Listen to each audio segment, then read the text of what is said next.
en attendant cet esprit. Waouh! Est-ce que vous avez dit de moi? Alléluia! Waouh! Waouh, waouh, waouh, waouh, c'est fort. C'est fort, c'est fort, c'est fort, c'est fort. Ils ont échoué.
Seigneur, pour vous dire merci de me recevoir, de m'accueillir à cette veillée de prière.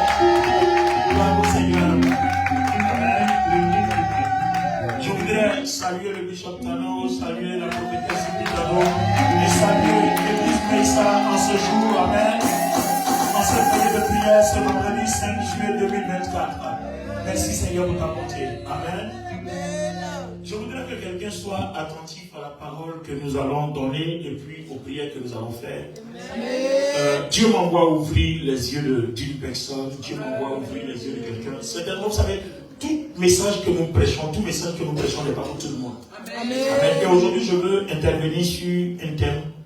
Nous sommes ce que notre esprit est.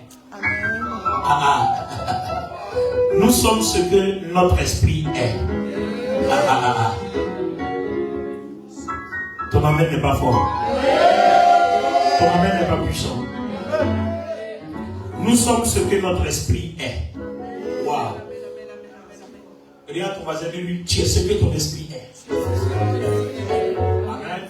Et dis à l'autre, tu dois être ce que ton esprit est. Quelqu'un me donne son amen fort. Waouh. Le Seigneur est puissant. Que Dieu nous bénisse. Amen. Alors, on va aller dans le livre de Marc, le chapitre 5. Voilà. Si notre lecture c'est là, Marc chapitre 5, on va lire à partir du verset 1. Pendant qu'on lit Marc chapitre 1, tu prépares Éphésiens et puis tu mets ça au frais. D'accord? On reviendra. Marc chapitre 5 à partir du verset 1. Ils arrivaient à l'autre bord de la mer. Dans le pays des Génédéridiens. Aussitôt que Jésus fut hors de la barque, oui, il vint au-devant de lui un homme, sortant des sépulcres, et possédé d'un esprit impur. Cet homme avait sa demeure dans les sépulcres, oui, et personne ne pouvait plus le lier, même avec une chaîne. Car souvent, il avait eu les fers aux pieds et avait été lié de chaînes. Mais il avait rompu les chaînes et brisé les fers, et personne n'avait la force de le dompter. Oui. Il était sans cesse, nuit et jour, dans les sépulcres et sur les montagnes, criant et se meurtrissant avec des pierres. Oui. Ayant vu Jésus de loin, il accourut, se prosterna devant lui et s'écria d'une voix forte. Qu'y a-t-il entre moi et toi, Jésus, Fils de Dieu très haut? Je t'en conjure au nom de Dieu, ne me tourmente pas, car Jésus lui disait, sors de cet homme, esprit impur. Et il lui demanda, quel est ton nom? Légion est mon nom, lui répondit-il, car nous sommes plusieurs. Amen. C'est bon. Saint-Esprit, merci de nous conduire dans ce moment de grâce, dans ce moment de gloire. Merci pour ta parole que tu confirmes au nom puissant de notre Seigneur Jésus-Christ. Mais ça dit Amen avec moi. Amen. Merci de vous asseoir. Alors, j'utilise J'utilise ce passage-là brièvement.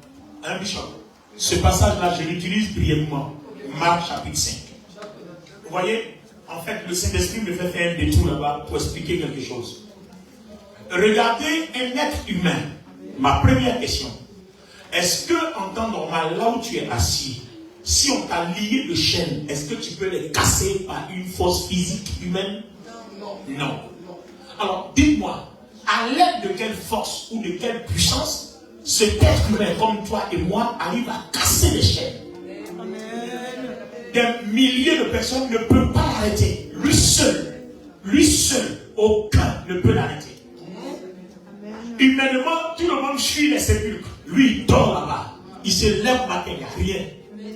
Il mange dans les poubelles, il ne meurt pas. Toi, tu manges dans les poubelles, tu as la diarrhée. Tu as une maladie quelconque. Alors, dites-moi, par quelle puissance? Pourquoi? Parce qu'en lui, il y avait une multitude d'esprits qu'on appelle légion. Légion, c'est au moins 1000 démons. Un officier qui dirige un bataillon de 1000 soldats, voilà, c'est un légionnaire. Voilà, il y a le centenier, celui qui dirige un bataillon de 100 soldats. Vous voyez? Donc imaginez-vous 1000 démons au moins qui incarnent, qui possèdent la vie de cet homme. Donc vous voyez que sa chair opère par l'esprit qui le gouverne et qui le domine. Vous allez voir où on va. Le Seigneur nous envoie quelque part de très simple. Vous voyez? Donc, ses actions, sa force, sa culture, ses manifestations sont l'onction de l'esprit mauvais, enfin des esprits mauvais qui l'animent. À l'intérieur de lui, il y a une onction qui casse les chaînes, qui développe une force herculienne. De telle sorte que, même vous prenez une voiture, vous marchez sur lui, la voiture va se renverser, il ne meurt pas. À cause de la force qui est en lui. Alors, vous voyez qu'en fait, et là, on parle de quoi? D'une force démoniaque qui possède une personne. Donc, vous voyez que notre esprit, quand il est emballé par une puissance quelconque, sa manifestation se ressent naturellement à partir de notre chair. Vous voyez, il peut attraper d'une seule main, tirer une seule voiture. Pourquoi? Parce que dans son esprit, il y a une force, il y a une puissance. Alors ça, je commence par le contraire, par le démoniaque, et puis allons-y maintenant dans la vérité. Qu'est-ce que la Bible nous dit dans Éphésiens à partir du chapitre 5? Allons-y dans Éphésiens à partir du chapitre 5, nous allons découvrir quelque chose. J'ai dit, mais ça, je suis porteur d'un message. Et je sais que quiconque prend ce message-là au sérieux, parce que l'objectif du Seigneur est que tu développes une conscience de ce qui est en toi. Maintenant, avant d'aller dans Éphésiens, va avec moi dans 1 Corinthiens, le chapitre 6. 1 Corinthiens, le chapitre 6, à partir du verset 16. Je lis, hein? Bon, lis ta version, lui, c'est bon. Je vais lire ma version parole vivante. Ne savez-vous pas que celui qui s'attache à la prostituée est un seul corps avec elle? Oui. Car est-il dit, les deux deviendront une seule chair. Exact.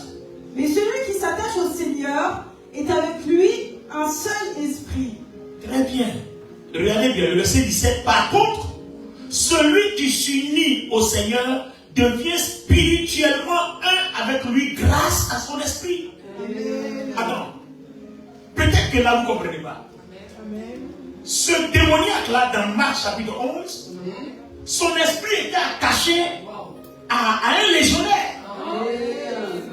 D'accord? Enfin, à des légionnaires. Si vous voulez mettre ça en parenthèse, choisissez ce qui vous convient. Mais nous parlons de moins 1000 démons. Nous parlons de légion. Et regardez, sa manifestation et son comportement étaient dictés par ces démons-là en lui. Amen. Maintenant, nous qui avons donné notre vie au Seigneur, quand nous lisons Romains le chapitre 6, nous lisons Romains le chapitre 8, il est bien écrit clairement que à cause de notre baptême, enfin notre notre foi et notre baptême, notre esprit est uni au Christ. Amen. Ça c'est un. Donc notre esprit est uni au Christ. Or lui, son esprit est uni à Légion. Regardez ce qu'il développe par son esprit uni à une cohorte démoniaque. Maintenant, toi et moi, notre esprit est uni au Christ. Maintenant, j'ai besoin de savoir ce que le Christ incarne. Alors, pour savoir ce que le Christ incarne, laissez-moi aller dans Colossiens, le chapitre 1. Je vais lire un peu quelques versets pour comprendre un peu ce que le Christ est. Colossiens, à partir du chapitre 1. À partir du chapitre 1, verset 1. Lis un peu Colossiens, chapitre 1, verset 1. Paul, apôtre de Jésus-Christ, oui, par la volonté de Dieu, et le frère de Timothée, oui, aux saints et fidèles frères en Christ, oui, qui sont à Colosse. Oui. Que la grâce et la paix vous soient données de la part de Dieu, notre Père et du Seigneur Jésus-Christ. Très bien. Nous rendons grâce à Dieu, le Père de notre Seigneur Jésus-Christ, et nous ne cessons de prier pour vous, ayant été informés de votre foi en Jésus-Christ, oui, et de votre charité pour tous les saints, à cause de l'espérance qui vous est réservée dans les cieux, et que la parole de la vérité, la parole de l'évangile, vous a précédemment fait connaître. Oui. Il est au milieu de vous et dans le monde entier. Il porte des fruits, oui, et il va en grandissant, comme c'est aussi le cas parmi vous. Oui. Depuis le jour où vous avez entendu et connu la grâce de Dieu, oui, conformément à la vérité, oui, d'après les instructions que vous avez reçues d'Épaphras, oui, notre bien-aimé compagnon de service, qui est pour vous un fidèle ministre de Christ, et qui nous a appris de quelle charité l'Esprit vous a mis. Attends, descends au verset 12. Tu es dans Colossiens 1, non? Amen. Descends au verset 12. Rendez grâce au Père qui vous a rendu capable d'avoir part à l'héritage des saints dans la lumière. Oui, écoutez bien. Hein? Qui nous a délivrés de la puissance des ténèbres. Oui. Et nous a transportés dans le royaume du Fils de son amour. Il nous a fait quoi? Il nous a délivrés de la puissance des ténèbres et il nous a transportés dans le royaume du Fils de son amour. En fait, tout ça là, on parle de notre esprit. Parce que 2 Corinthiens 5, 17 dit quoi? Si quelqu'un est en Christ, il est une nouvelle créature. Et la version parole vivante dit, son esprit est recréé, est créé à nouveau. Donc, l'esprit qui a été lié par le péché dans le jardin d'Éden, Dieu l'a recréé à nouveau. Et quand Dieu l'a recréé à nouveau, il a uni au Christ. Et maintenant, regardez la force que le Christ dégage. Continue maintenant, on va voir. Qui nous a délivrés de la puissance des ténèbres et nous a transportés dans le royaume du Fils de son amour, en qui nous avons la rédemption par son sang, la rémission des péchés. Il est à l'image du Dieu invisible, le premier-né de toute la création. Regardez, vous voyez le défaut de cette version-là. Mais regardez la version de Parole vivante. Parole vivante dit, au verset 13, il nous a délivrés du pouvoir des ténèbres, il nous a transférés dans l'éternel royaume de son Fils bien-aimé. Le verset 14 dit, étant unis à lui, c'est-à-dire à Jésus-Christ, nous sommes rachetés de notre servitude, nous recevons ainsi le pardon des péchés. Le verset 15. Ce Fils est l'image du Dieu que nul ne voit. Donc, le premier-né de toute création. Vous voyez, non? Le premier-né de toute création. Il a la primauté sur toute créature. Il a la primauté. C'est-à-dire que vous soyez légion, que vous ne soyez pas légion, peu importe votre force, il vous domine. Alors, suivez bien. Hein? Suivez bien. Verset 16. En lui, tout fut créé dans les cieux. En lui, tout fut créé dans les cieux. Et sur la terre, l'univers tout entier, l'esprit et la matière, trône et seigneurie, autorité, puissance, qui, par lui, autorité, puissance, par lui, pour lui, et par lui, tout a été créé. Je reprends cette partie, elle est très importante. Je reprends la partie. Regardez bien ce qu'il dit. Il dit, en lui, tout fut créé dans les cieux et sur la terre. L'univers tout entier, l'esprit et la matière, trône et seigneurie, autorité, puissance. Oui, par lui, pour lui, tout a été créé. Donc par Jésus-Christ et pour lui, légion, démons, arbres, eau, montagne, par Jésus-Christ et pour Jésus-Christ, tout a été créé. Donc tout est créé par lui et tout est créé pour lui. Bon, quand on a créé tout par toi et pour toi, quand tout te voit, tout te respecte. C'est pour ça que dans Marc chapitre 5, quand les démons l'ont vu, pardon, que nous ne nous tue pas, ne nous détruis pas. Parce que c'est par lui qu'ils ont été créés et c'est pour lui. Donc il est le chef, le maître de tout, en tout et pour tout. Oh, c'est fort. C'est fort, c'est fort. Je peux continuer un peu encore? Regardons au verset 17. Il était déjà là, bien avant toute chose. Par lui, tout l'univers est maintenant en vie.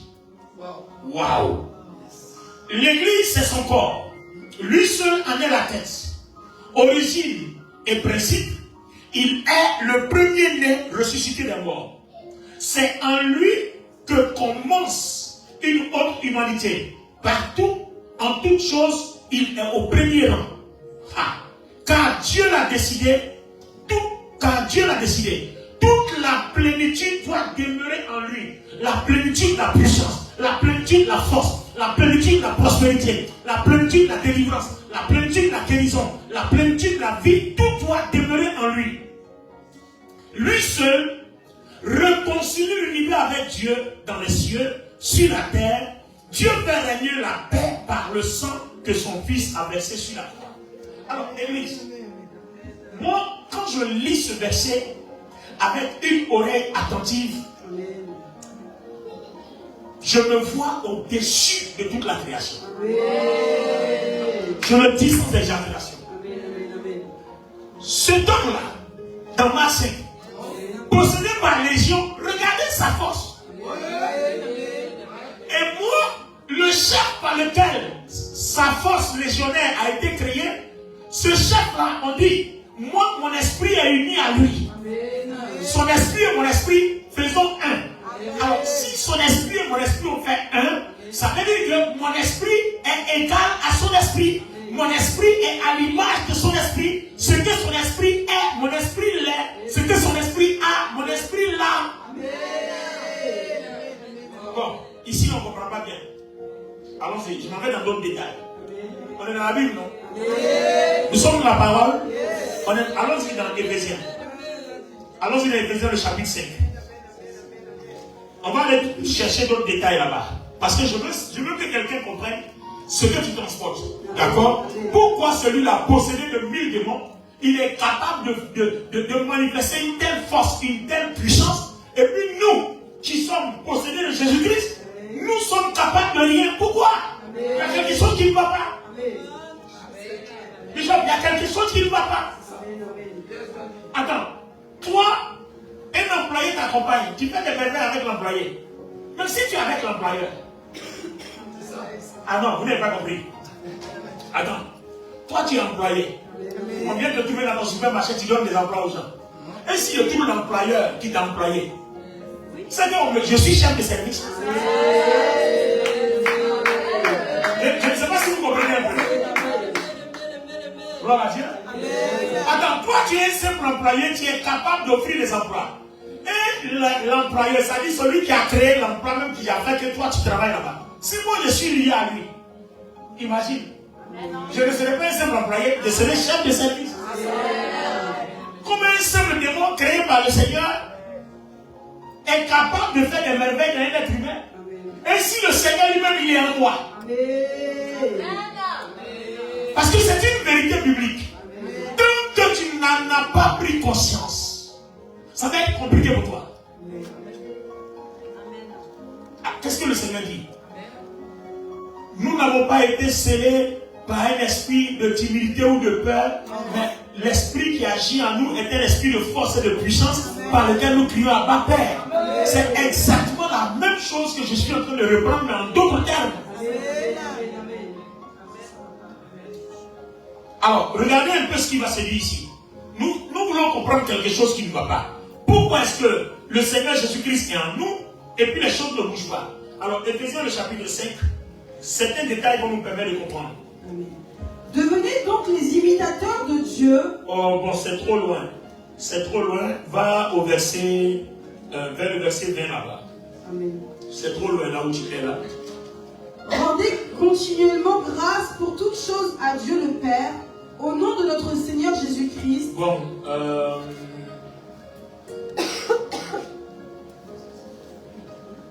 va au verset 21. Commence au verset 20 jusqu'au verset 25-26.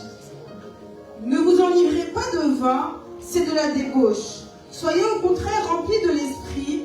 Entretenez-vous par des psaumes, par des hymnes et par des cantiques spirituels, chantant et célébrant de tout votre cœur les louanges du Seigneur. Le verset 21, il dit, par respect pour le Christ, prenez chacun votre place dans l'ordre établi, vous soumettons les uns aux autres. Quelqu'un me donne son amen fort. Amen.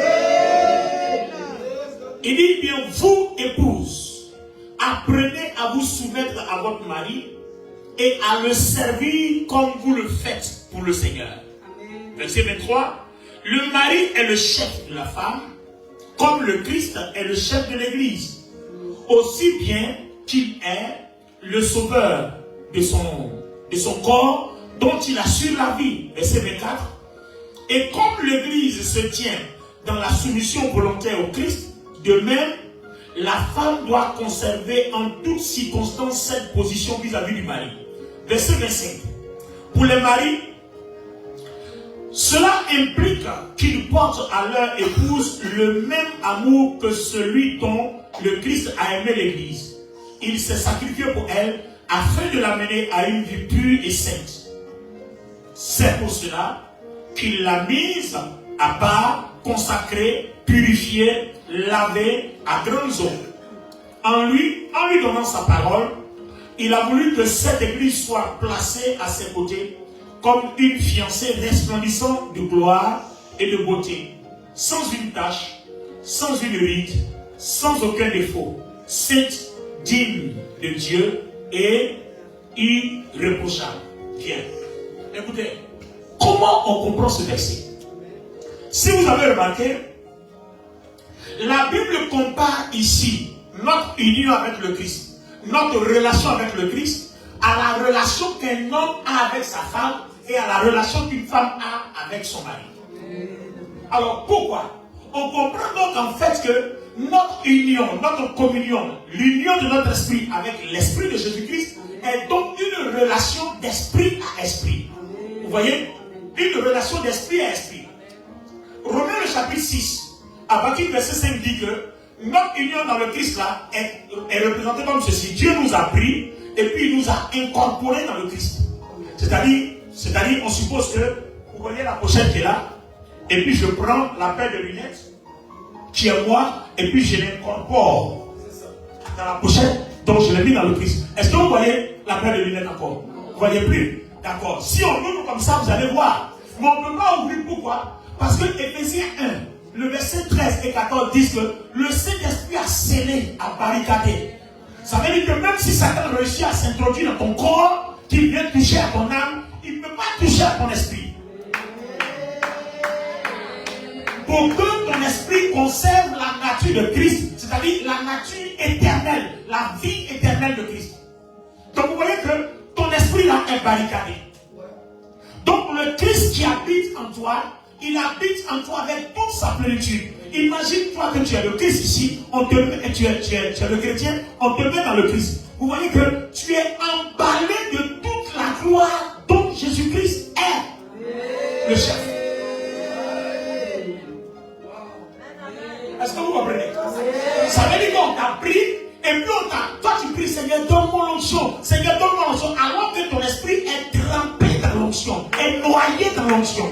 Voilà le problème en fait.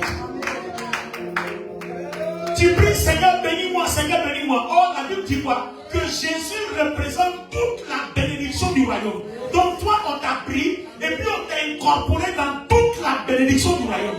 Ça veut dire que là où tu es assis, spirituellement, tu es incorporé dans toute la plénitude, la bénédiction du royaume. Tu es incorporé dans toute la plénitude des dons du royaume.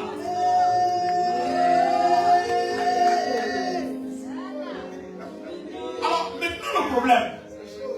ce démon-là, comment il utilise sa puissance démoniaque? Enfin, cet homme-là, comment utilise-t-il la puissance démoniaque en lui? Et puis nous, on a la super puissance. C'est-à-dire nous-mêmes, on est noyés dedans, et puis ça ne passe pas. Voilà le problème. On comprend ça. Voilà le premier aspect. Le premier aspect, c'est que une fois que tu as livré ton âme à Satan, Satan n'attend pas ta permission de travailler. Il te prend by fire, by force. C'est-à-dire, il va se manifester en toi avec ou sans ton gré. Alors que Dieu, quand il te possède, il veut que toi-même tu décides ce qu'il doit faire.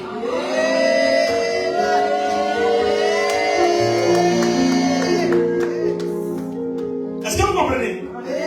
Dieu veut que tu décides. C'est pour ça que Dieu nous a créé un esprit, une âme et un corps. Le corps, c'est la faculté de décider ce que tu veux. Non, l'âme, pardon, c'est la faculté de décider ce que tu veux. Le corps, c'est la poussière. Le corps n'a aucune valeur. C'est juste une simple enveloppe. Mais c'est l'esprit qui est la force. Puisque ton esprit est lié au Christ, c'est dans l'esprit qu'il y a la puissance. C'est dans l'esprit qu'il y a tout ce que Dieu est, Dieu a.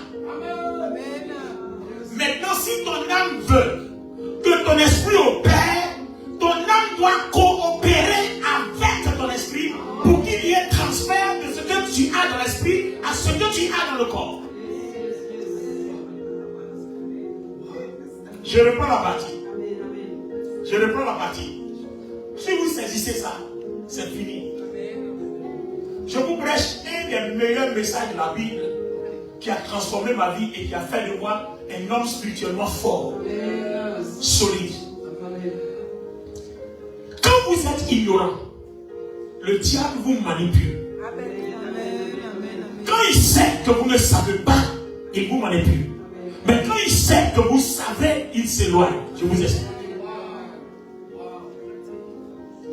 J'ai un esprit, j'ai une âme, j'ai un corps. Et je connais le travail que chaque entité joue. Le corps fait rien, n'est qu'une simple enveloppe. Et le corps est voué à la merci. C'est-à-dire le diable peut rentrer dans le corps comme il veut. D'accord? Mais attention, si mon âme est d'accord, il va rentrer. Parce que mon âme est le siège des décisions. Si je veux, alors ça passe. Si je ne veux pas, ça passe pas. Mais, quelle est ma force?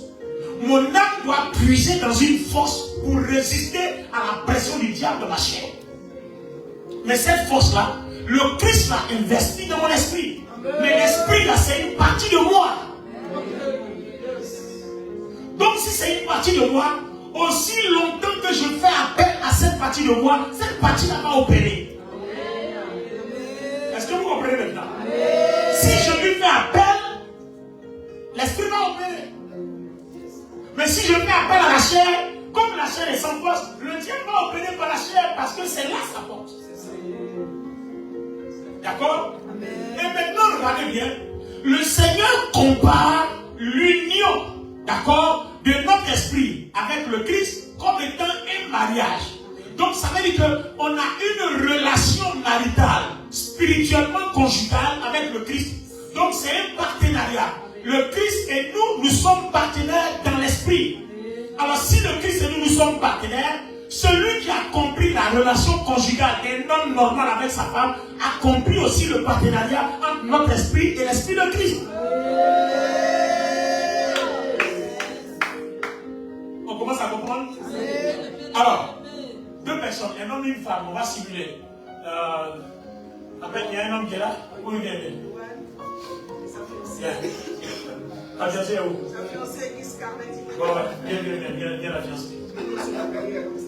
La fiancée, la fiancée, la fiancée, la fiancée. On dit la fiancée, elle a honte, elle est timide, elle est donc fiancée, elle a fait quoi? Pourquoi tu as honte? Pourquoi? Non, moi, tu es fiancée. Ma mère ne va même pas. On dit la fiancée,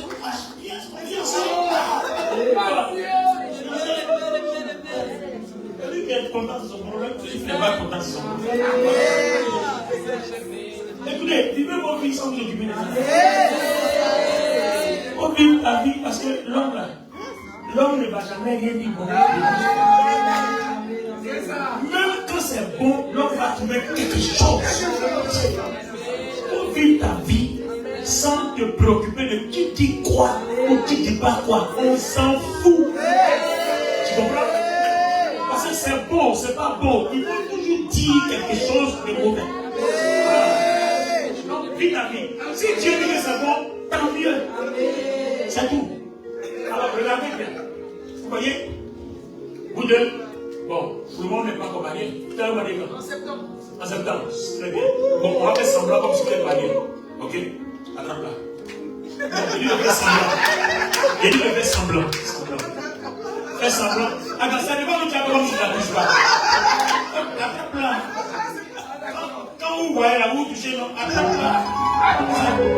Bien. Donc, église, là, on sait. Quand vous êtes fiancés, vous marchez là, on sait. Vous vous attrapez bien. Donc, ici, là, attrapez-vous. C'est que vous vous attrapez. Donc, attrapez-vous, ça fait rien. Vous l'attrapez. Voilà. Alors, vous voyez, quand il y a des traumatisés là, ils sont à l'aise. Vous voyez, pas trop bien maîtriser, non, pour permettre qu'on ait d'être à l'aise. Quand vous marchez, vous attrapez. Mais quand vous arrivez devant nous, quand 6 ans, vous l'attrapez. On sait que vous attrapez. Ça fait rien. Alors, l'église, suivez-moi. Suivez-moi. Vous voyez comment ils sont liés. Les deux font une seule chair. Alors toi aussi, ton esprit là, avec le Christ, c'est comme ça que c'est lié. Maintenant, moi dans votre paille, j'ai besoin de paille quelque chose. Donnez-moi quelque chose. Parce que tout à l'heure, quand tu vas commencer à prier, il faut que tu comprennes que quand tu parles, tu dégages quelque chose de ton esprit. D'accord? Voilà ce que la Bible nous dit. La Bible nous dit que quand on a cru en Jésus et qu'on s'est fait baptiser, Dieu a uni notre esprit à l'esprit de Christ. Et Éphésiens nous dit quoi? Le Saint-Esprit a lié ça. Le Saint-Esprit nous a serré d'un sceau. Donc le Saint-Esprit est autour de nous. Vous voyez? Donc, qui nous séparera? Selon Romains 8, qui nous séparera de l'amour de Dieu? Lisez le verset 32 jusqu'au 39. Qui nous séparera? Ni la tribulation, ni donc tout ce que la Bible dit là, ça ne concerne pas notre chair, c'est de notre esprit on parle. Parce que si tu regardes à ta chair, tu ne comprendras jamais le message. En fait, quand on dit qui nous séparera de l'amour de Dieu, on ne parle pas de ton corps, on parle de ton esprit. C'est dans l'esprit que Dieu donne la vie. Dieu ne donne pas la vie dans le corps. C'est parce que ton esprit a la vie que ton corps vit. Donc, ton corps est l'image, le reflet de ton esprit. Ce que ton esprit est, c'est comme ça que ton corps est. Donc, vous voyez le démon, l'homme de Gadara, la façon dont son esprit est là, c'est comme ça il est. Si son esprit est démoniaque, il va dormir dans les sépulcres. Mais si ton esprit est beau, tu seras belle, tu seras beau de l'extérieur. Donc, nous sommes ce que notre esprit est à l'intérieur de nous. Si ton esprit est démoniaque, coléreux, sorcier et autres, ça va se refléter sur ton corps. Ça va se refléter dans ton caractère. Seulement l'autre côté, quand tu es un bon chrétien, l'autre côté là-bas, le démon là, lui te presse. Et comme tu n'as aucune force pour te défendre, alors tu fais ce que tu n'as pas envie de faire. Et l'apôtre Paul l'a dit dans Romains, le chapitre 7, à partir du verset 15. Je veux faire le bien, mais je sens qu'il y a une force qui me retient, qui m'empêche de faire le bien. Mais quand ton esprit est uni, Satan ne peut plus avoir accès. Donc ton âme qui a la possibilité de décider, ton âme peut dire, comme mon esprit est parfait pour toujours, selon Hébreux 10:14, que Dieu a rendu notre esprit parfait pour toujours, alors je déclare que ce qui est dans mon esprit, qui est parfait, qui est puissant, qui est glorieux, soit déporté dans ma chair. Donc, quand ta foi confesse et déclare, en toute conscience, en tout savoir, que le Christ est en toi, alors tu pries maintenant que ce qui est dans ton esprit soit déporté dans ton corps. qui décide, on ne te force pas. L'autre côté, on le force. C'est pour ça que sa puissance agit. Mais toi, on ne te force pas. Donc, tant que tu n'opères pas par la foi, ce qui en toi restera dormant. Est-ce que quelqu'un comprend? Tant que tu n'opères pas par la foi, tu ne te décides pas. Ayant connaissance que quelque chose existe en toi, que tu ne parles pas, ça restera comme ça. C'est pour ça que nous les chrétiens, nous avons quelque chose en nous, mais nous restons faibles. Pourquoi? Parce qu'on n'opère pas. Maintenant, si on doit opérer, comment comprendre le mode opératoire? Donc vous voyez qu'on parle d'un mariage entre notre esprit et l'esprit de Christ comme l'homme et la femme. Donc vous voyez que les deux sont partenaires. Donc vous voyez qu'en fait, notre esprit est en partenariat avec l'esprit du Seigneur. Et quand on a vu tout à l'heure dans la parole du quoi, le partenariat c'est quoi? C'est un partage. Vous voyez? C'est une union. Donc tu partages ce que le Seigneur est. Et le Seigneur partage ce que tu es. Donc ce que le Seigneur est, tu l'es. Ce que tu es, le Seigneur l'est. Puisqu'il t'a fait à son image et à sa ressemblance.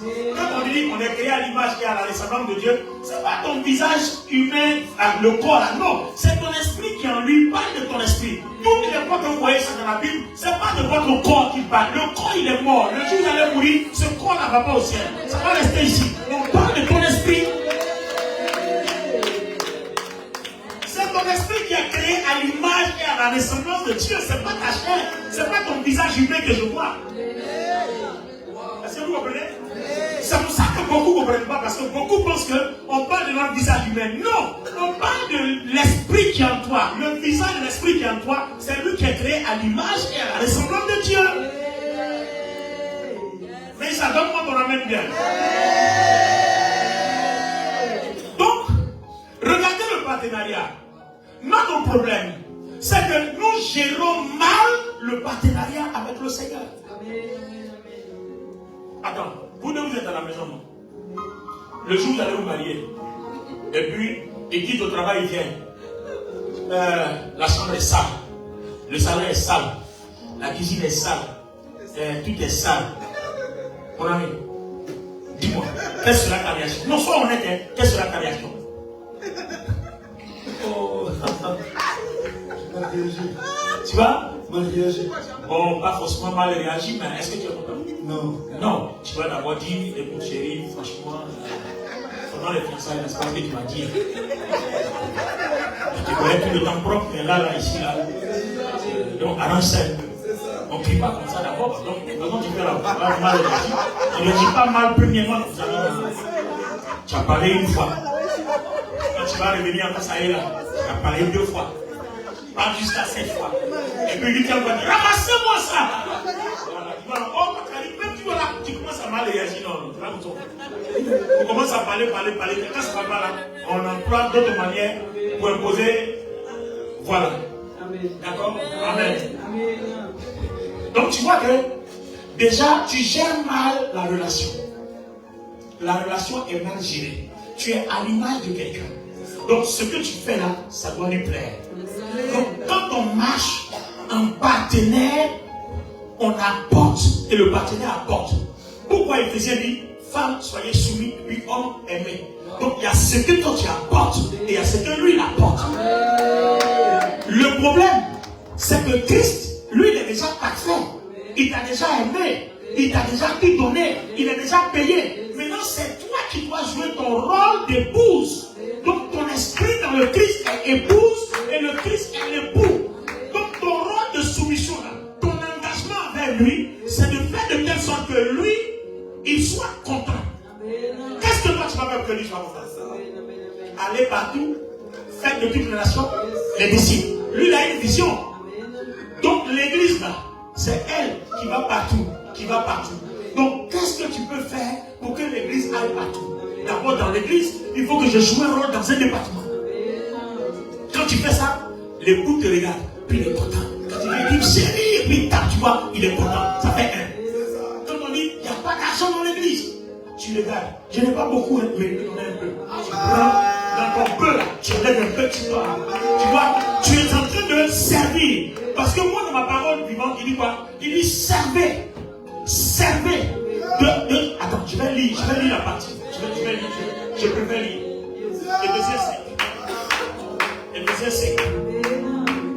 Éphésiens 5. Je vais lire, je veux que vous suivez. Suivez bien avec ça. Parce que quand on va commencer à prier, on va commencer à appeler ce que nous avons dans notre esprit. Vous allez voir, il va y avoir des manifestations. Parce que tu n'as jamais exploré ton intérieur pour le faire ressortir à l'extérieur. La gloire coule de l'intérieur vers l'extérieur. Or, toi, tu penses que ça quitte à haut pour tomber sur toi. C'est un problème. Ça vous a dit depuis ça ne tombe pas. Parce que pour le Seigneur, Jésus doit mourir encore. Oh, il ne mourra plus. Amen. Il est déjà mort, donc ça quitte plus en haut pour tomber. Ça quitte l'intérieur pour aller vers l'extérieur. D'accord? Alors, Éphésiens le chapitre 5. Il dit bien, regardez bien, vous épouses, au verset 22, apprenez à vous soumettre à votre mari et à le servir. Donc tu vois, donc dans la relation, dans le partenariat entre toi et le Christ, tu as un service à faire. Tu as un service à faire. Et puis, vous voyez, au verset 24, il dit comme l'Église se tient dans la soumission volontaire. Donc tu vois, il ne faudrait pas qu'on vienne te forcer. Il faut payer la dîme, il faut faire des offrandes. Attends, qui veut chanter dans la chorale? Qui veut chanter dans le groupe musical? Qui veut jouer au piano? On ne doit pas te forcer. Ça doit être quelque chose. Tu dois comprendre que c'est à cause de ce service-là qu'il y a une onction, il y a une gloire, il y a une grâce qui coule vers toi.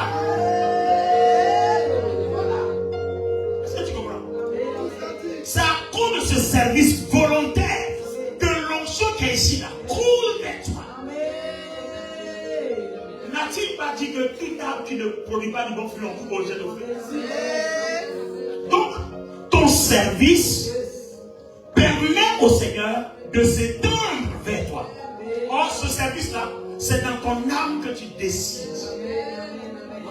Donc, tu vois, quand ton âme décide, ton âme reçoit ce que Dieu libère dans ton esprit. Et quand ton âme reçoit, ton corps le reçoit automatiquement.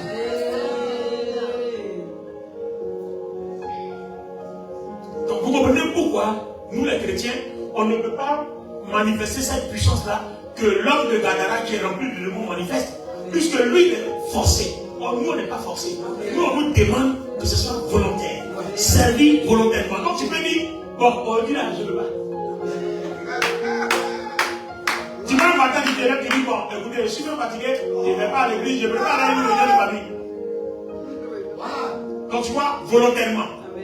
Donc aussi longtemps que tes choix volontaires seront en deçà de ce que le partenariat te demande, il y a des espoirs que tu ne pourras jamais dépasser parce que c'est ton service volontaire là qui libère la plénitude.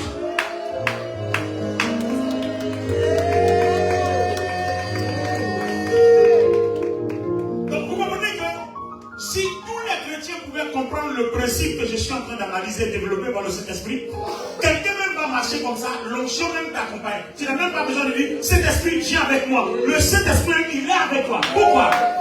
Parce que c'est le Saint-Esprit qui vous lie. Donc quand tu prends la décision volontaire de ton âme, c'est le Saint-Esprit qui effectue le transfert de ce que Christ est dans ton âme, vers ta chair. C'est pour ça que tu es chez toi à la maison, tu es prosterné en train de prier.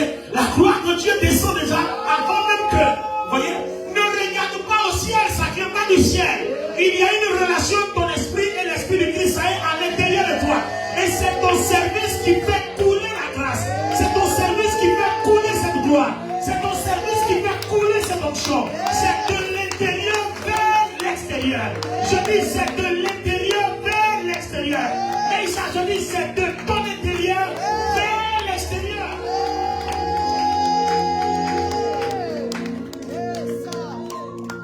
Si vous avez compris ce principe, vous pouvez prier pour des malades non guéris. Parce que vous voyez, Bishop, à l'époque, tu vois, tu reposes les mains à un malade. Tu ne sais même pas s'il va guérir ou pas. C'est pour ça que quand je prie pour un païen, ce n'est pas la même chose. Parce que le païen, son esprit n'est pas lié à l'esprit de Christ. Donc je suis obligé de lui parler de Jésus-Christ. avant de prier pour lui. Donc, je ne me précipiterai jamais pour aller imposer les mains païennes. Ça ne fonctionne pas. Je peux échouer même si Dieu est capable. Parce que lui, son esprit n'est pas lié à l'esprit de Christ. Alors que quand je prie pour un chrétien qui est malade, lui, son esprit est déjà lié à l'esprit de Christ. Donc, je fais appel à ce qui est en lui de se manifester dans son corps. Vous voyez? Donc, par la puissance de Dieu qui agit en lui, je commande maintenant dans son corps. Alors que pour le païen, ça ne se fait pas comme ça. Le païen a besoin que ses péchés soient pardonnés. Donc, je dois lui parler de Jésus-Christ. S'il refuse d'accepter Jésus, Jésus ne le guérira pas. Vous comprenez? S'il accepte Jésus, alors Jésus le guérira. Sauf si Dieu lui-même, il a un plan particulier pour une telle personne, pour le guérir pendant que la personne le renie ou bien le refuse. Bon, ça, en tout cas, dans ma connaissance, quand je lis la Bible, je n'ai pas encore vu. Amen. Donc, vous voyez que prier pour un païen et puis prier pour un chrétien, c'est différent. Le païen, il a besoin de délivrance. Or, le chrétien, dans son esprit, il n'y a pas de démon parce que son esprit est lié au Christ. Donc, même s'il y a un problème dans sa chair, il suffit qu'on déclenche un tsunami. La gloire de Dieu qui est en lui de se déverser dans le corps, les démons en vont partir. Donc, la délivrance d'un chrétien, c'est pas la même chose. C'est pour ça que quand un démon vient dans la chair d'un chrétien, il ne peut pas tenir longtemps si ce chrétien-là est un bon adorateur et quelqu'un qui prie beaucoup. Et puis s'il jeûne beaucoup, les esprits ne peuvent pas tenir. Parce que des prières, des jeûnes, de l'adoration, des louanges déclenchent toujours une gloire de l'intérieur vers la chair. Donc ça chasse, ça pousse ces esprits, ça chasse les maladies, ça chasse les démons, ça chasse les liens, ça brise toutes sortes de spiritualité démoniaque. Alors que pour le païen, c'est différent. Pour le païen, c'est différent. C'est pour ça que tu peux commander un païen au nom de Jésus-Christ. Parce que son esprit est lié. Et si le démon se manifeste, que le démon sort, si demain il ne revient pas à l'église, les démons vont le venir encore. Parce que l'esprit n'est pas occupé. Voilà, vous l'avez chassé, il regarde, ah c'est pas occupé, sans prendre 5 potes comme le dit la Bible, il vient s'asseoir. Alors qu'il était dans ta chair, on l'a chassé. Et puis il revient voir ton esprit occupé, et il voit qu'il y a une onction qui coule de ton esprit vers ton corps. Il ne peut pas rester là. C'est pour ça qu'un chrétien qui veut vivre et dominer le péché, s'il est un bon adorateur, s'il est conscient qu'il y a une force en lui, chaque jour, même quand je te dis Seigneur, je veux que mon âme devienne comme mon esprit. Je commande à la puissance de Dieu, qui est de Christ qui est dans mon esprit, de commander mon corps. Je prie que la gloire de Dieu qui est dans mon esprit descende dans mon corps. Tu vas faire cette prière matin, midi, soir, tous les jours. Matin, midi, soir, tous les jours. Matin, midi, soir. Ta chair commence à écouter la voix de ton esprit dans ton âme. Et à partir de cet instant-là, toutes les sensations, vous voyez, les oppressions que tu ressens, ça disparaît. Je vous dis la vérité, la parole est vraie. Essayez ça, vous allez voir. Essayez ça. Mais si le message que je prêche à vous ne savez pas, vous allez prier, vous allez dire, Seigneur, aide-moi avec le péché. Mais il ne va pas t'aider avec le péché. Il a déjà aidé ton esprit à avoir la force pour vaincre le péché. C'est toi qui dois dire, je veux que ce qui est dans mon esprit, car je sais qu'il y a quelque chose dans mon esprit. Que ce qui est dans mon esprit vienne dans mon corps. Je commande à mon corps, reçois ce qui est dans mon esprit. Je commande à ma chair, reçois ce qui est dans mon esprit. Au nom de Jésus-Christ, reçois ce qui est dans mon esprit. Vous allez faire cette prière-là tous les jours. À un moment donné, le péché ne vous dit rien. Ce n'est pas parce que vous ne pouvez pas sentir, mais ça ne vous domine pas. C'est-à-dire, ça vient, ça glisse et puis ça tombe. Je vous dis la vérité. Ce message a changé ma vie.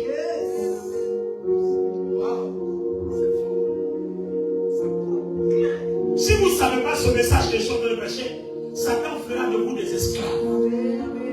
Le problème, vous devez savoir gérer le partenariat. Quand vous êtes marié à la maison, l'argent de la femme, c'est l'argent du mari. Pourquoi vous avez dit amen? Mais dans un bon mariage, un mariage bon, il y a des faux aussi. Dans un bon mariage, quand vous rentrez dans le foyer, quand partenariat, attrapez-vous. Dans le partenariat, ce que le Christ a, dans le partenariat, ce que le Christ a, il a mis à la disposition de l'Église. Et puis toi, le chrétien, ce que tu as, tu gardes ça pour toi. Et puis le Christ n'est pas au courant. Qu'est-ce qu'il va faire? Il va retirer pour lui, non? Dans un foyer, quand moi je prends pour moi, j'envoie, nous on mange. Le jour je suis au courant que pour toi tu caches, mais je ne te donne plus pour moi. Mais c'est comme ça la relation. Vous allez voir, pourquoi il y a beaucoup d'histoires de parents dans les couples. L'autre prend pour lui, il envoie. Si c'est la femme qui envoie, monsieur cache pour lui. Ou bien si c'est monsieur qui envoie, madame cache pour elle. Le jour où il découvre que, donc pour moi, on dépense pour toi là qui cache. Donc désormais, lui aussi, il cache. Donc chacun cache. Au milieu, il y a quoi? Il n'y a rien. Et le problème commence. Toi, le Christ t'a béni. Le Christ est bon pour toi. À la croix, il t'a béni. Il va se mettre dessus, tu es guéri. Et puis quand tu as l'argent, payer la dîme. Non, j'ai tous les problèmes. Fais offrande. Non, j'ai tous les problèmes. Venir à l'église. Non, j'ai tous les problèmes. C'est maintenant qu'il sait que le dimanche, on va au sport. Quand tu n'avais pas d'emploi, tu venais à l'église dimanche. Depuis que tu travailles dimanche, tu vas au sport. Au lieu de venir adorer ton partenaire qui attend de toi une bonne offrande d'adoration, se lève vers lui. Quand tu fais comme ça, tu as interrompu le partenariat. Donc nous devons comprendre que la gloire que nous avons, c'est la gestion de notre partenariat. Entre Jésus et nous, c'est une affaire d'amour. Entre Jésus et nous, c'est une affaire d'amour. C'est une affaire de relation. C'est une affaire de partenariat. Si le partenariat est bien géré, le partage quand même continue. Mais si le partenariat est mal géré, le partage s'arrête. Est-ce que tu veux que le partage s'arrête? Non. Alors, entretiens le partenariat. Il t'a tout partagé. Toi aussi, ce que tu as est pour lui. Ton argent, c'est pour lui. Ta maison, c'est pour lui. Ta santé, c'est pour lui. Ta vie, c'est pour lui. Partage ta vie avec lui comme lui partage sa vie avec toi. Voilà le problème. On refuse le partenariat et on dit Seigneur, bénis-moi. Ça ne fonctionne pas. On refuse d'honorer le partenariat. On dit Seigneur, inonde-moi de ta gloire. Ça ne fonctionne pas. Il te partage tout. Sa gloire, sa puissance, ses dons, sa guérison, son onction. Mais toi, tu gardes ton argent, tu gardes ton talent, tu gardes ton trésor, tu gardes tout. Tu ne partages pas. Dis-moi, comment la prospérité peut couler dans ta vie? Comment? Je veux bien savoir comment.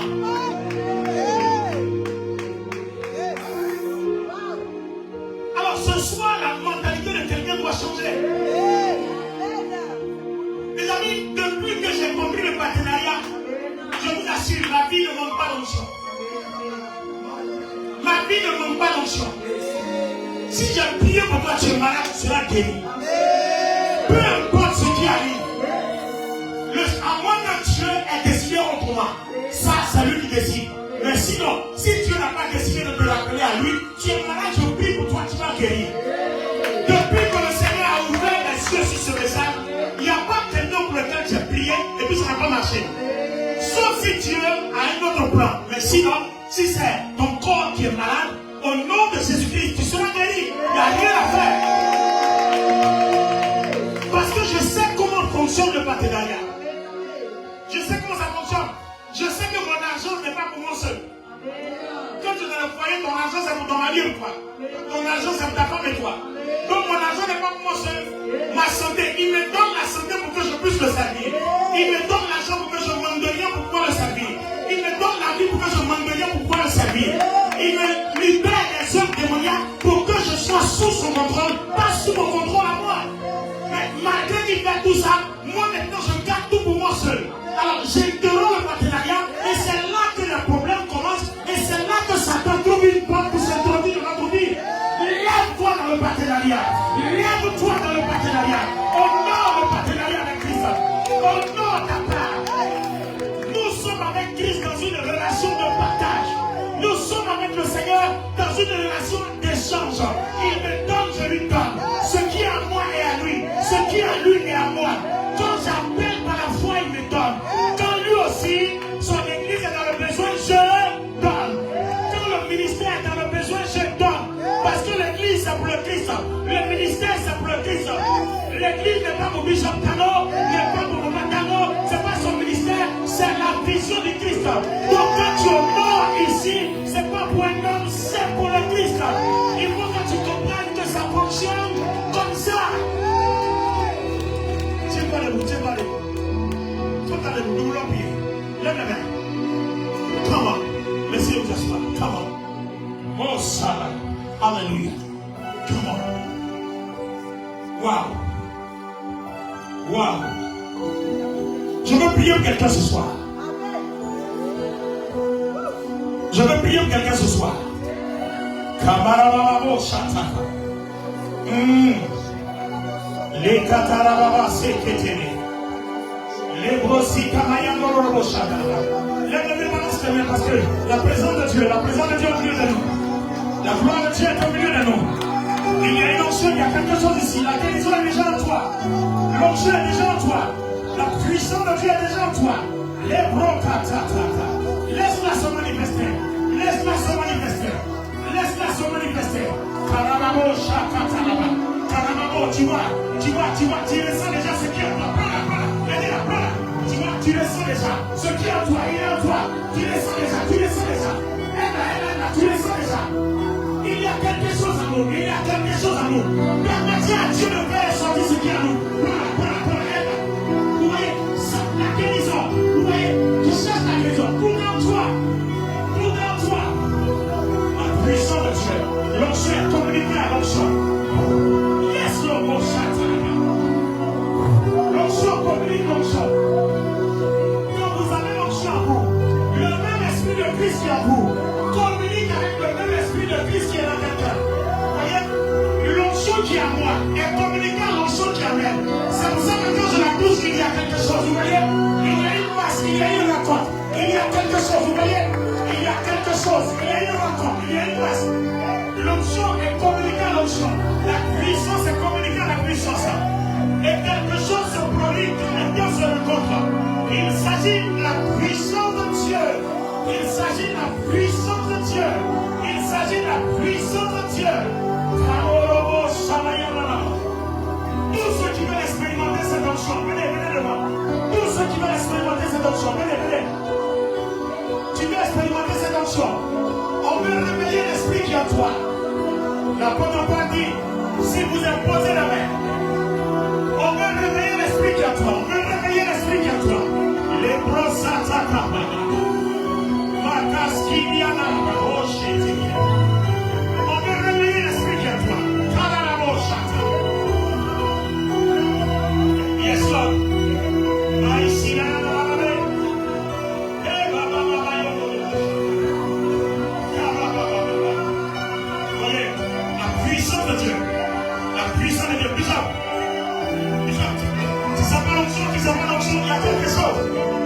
Il y a quelque chose. Maya Sakala Baba. Regarde la gloire de Dieu descend. Il y a la guérison en même temps. En même temps, laisse-moi.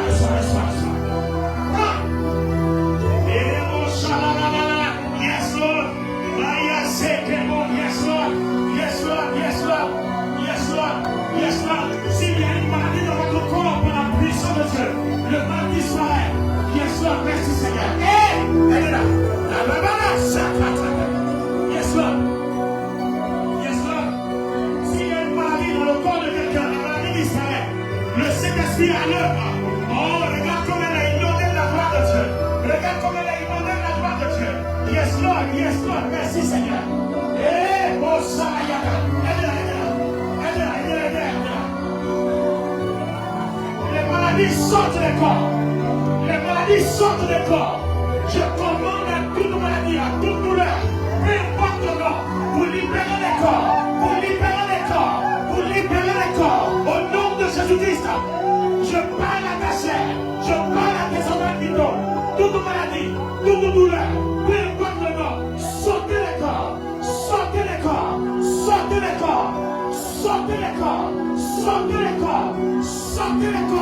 In the name of Jesus, au nom de Jésus, sortez.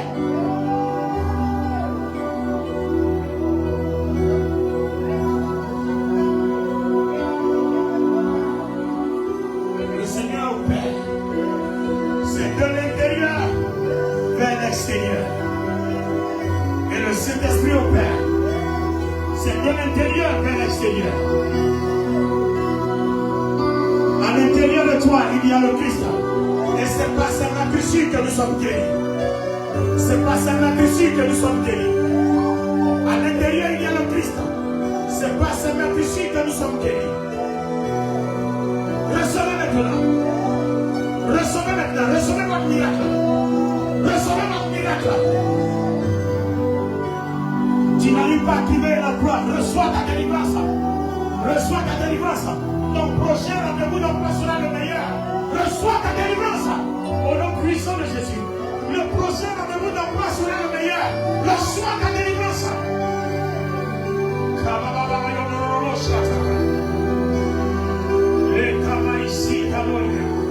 Yes, Lord.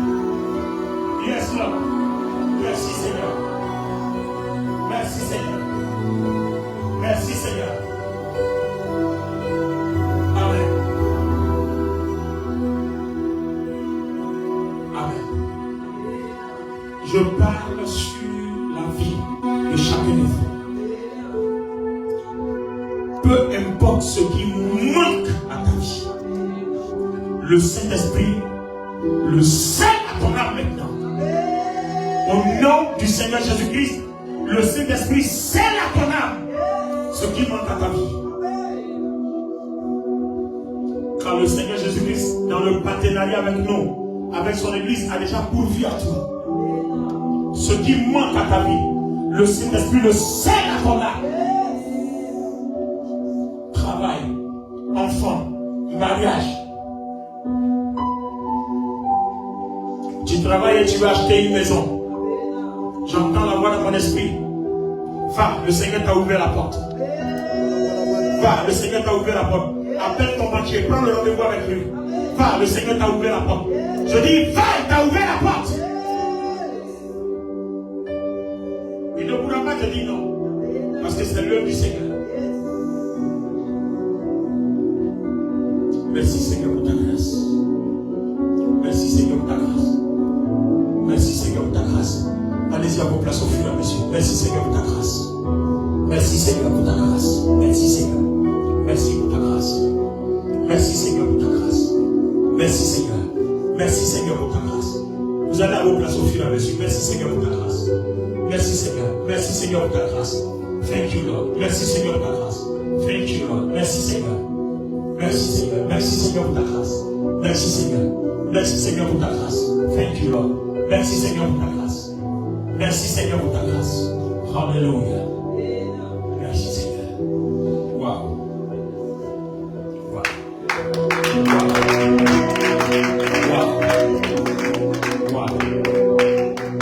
Wow. Alors que Dieu vous bénisse pour vous qui nous avez suivis sur Facebook en direct. Ici c'est Meïssa Créteil. Voilà, donnez-moi l'adresse. 5 allées des Rochers, 94 000 Créteil. Amen. Et c'est tous les dimanches de 9h à 12h30 et de 12h30 à 15h30. Voilà, Meïssa Créteil. Restez bénis. Voilà, j'étais là pour une veillée jusqu'à minuit à 0h de Paris. Merci à vous. Que Dieu vous bénisse.